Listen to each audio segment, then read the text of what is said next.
আজকে আমাদের ব্যায়ামগঞ্জ জিত্তুল ইউনিয়নে যে বেকাদানা ঘটনা ঘটছে এটি বিরুদ্ধে প্রতিবাদ জানায়।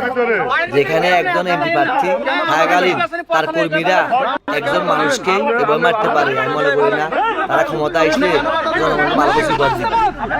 আমাদের জামাতের এমপি প্রার্থী বোরান সাহেব তিনি থাকাকালীন তার কর্মীরা একজন লোককে মারধর করছে, তারপরে আবার তার বাড়িকে মানুষ করছে, এটি বিরুদ্ধে প্রতিবাদ জানায়।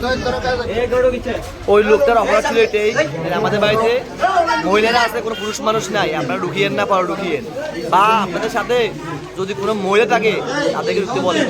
এই কথা বলার কারণে তাকে তার কর্মীরা মারধর করছে, এই জন্য এতে বিরোধী প্রতিবাদ জানায়। এটা আমাদের নোয়াখালীতে করছে, নোয়াখালী ব্যায়ামগঞ্জ জিত্তুল ইউনিয়নে এতে বিরুদ্ধে প্রতিবাদ জানায়।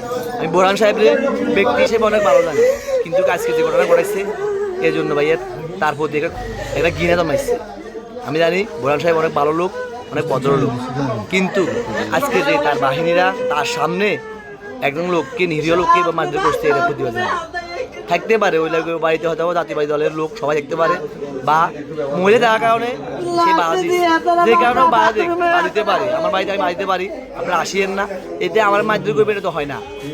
আপনার বাড়িতে যে আমাদের লোক থাকবে, আমি যদি ভোট চাইতে যাই আমাকে না ঢুকতে দেয়, এক্ষেত্রে আমি চলে আসতে, এটা নিয়েও যে যার বাড়ির প্রধান সে বাড়িতে পারে। আগে আমাদের বাড়িতে যখন ফেরিওয়ালা আসতো, বিভিন্ন লোকরা আসতো, বেগানা খুশা আসতো, তখন আমাদের দাদারা দেখতাম তাদেরকে দুঃখিত না, তাদেরকে মারধর করতো, তারা না ঢুকে বাড়িতে মহিলারা আছে। এ কথা বলার কারণে কোনো আজ পর্যন্ত দেখি নেই কোনো ফেরিওয়ালা, কোনো বেগানা পুরুষ আমাদের দাদাকে মারধর করছে, এরকম দেখি না। কিন্তু আজকে দেখেছি জিত্তুল ইউনিয়নে একজন এমপি সামনে তার কর্মীরা তার একজন ভোটারকে মারতেছে। আমি মনে করি তারও তো একটা ভোটার হতে পারে, সে আজকে না হোক কাল হোক সে হয়তো বা তাদের ভোট দিতে পারতো, কিন্তু আজকে ঘটনার পরে যারা দেখছেন, আমি মনে করি বোরহান সাহেবের অনেক ভোট নষ্ট হয়েছে। এগুলোর কারণে বোরহান সাহেবের ইমেজ নষ্ট হয়েছে। সে হয়তো এখন বুঝতে পারছে না, কিন্তু সে পরে বুঝতে পারবে। এই জন্য আমি মনে করি না শুধু বোরহান সাহেব নয়, যারাই এরকম মানুষের উপরে অত্যাচার করবো তাদের প্রতি আমাদের তীব্র নিন্দা প্রতিবাদ জানাই, তাদের প্রতি আমাদের ঘৃণা প্রকাশ করতেছি। এখানে শুধু বোরহান সাহেবের কথা আমি বলতেছি না, জাতীয়বাদী দলের কোনো নেতা কর্মী এরকম কিছু করে, আমরা তাদের প্রতিও এই ঘৃণা জমাইব। ভোট চাইতে পারে, সবাই ভোট চাইব, তাদের অধিকার আছে, কিন্তু যখন কেউ আপনাকে তার বাড়িতে ঢুকে নিষেধ করে দিব, তখন বুঝতে হইব ওই বাড়িতে হয়তো বা আপনার ভোট নাই, বা আপনাকে কে দেখতে পারে না, বা ওই বাড়িতে সমস্যা আছে, আপনি ঢুকার নিষেধ। ক্ষেত্রে আপনাকে মারধর করবো, আপনাকে মারবো, তার কর্মীরা আপনাকে ধাক্কাইবো, ঘুষাইবো, তার বাড়ি ভাঙচুর করবো, এটা হইতে পারে না। এটা এখন স্বাধীন দেশের মানুষের কাজ না, এটা এখন স্বাধীন দেশের ঘটনা করতে পারে না।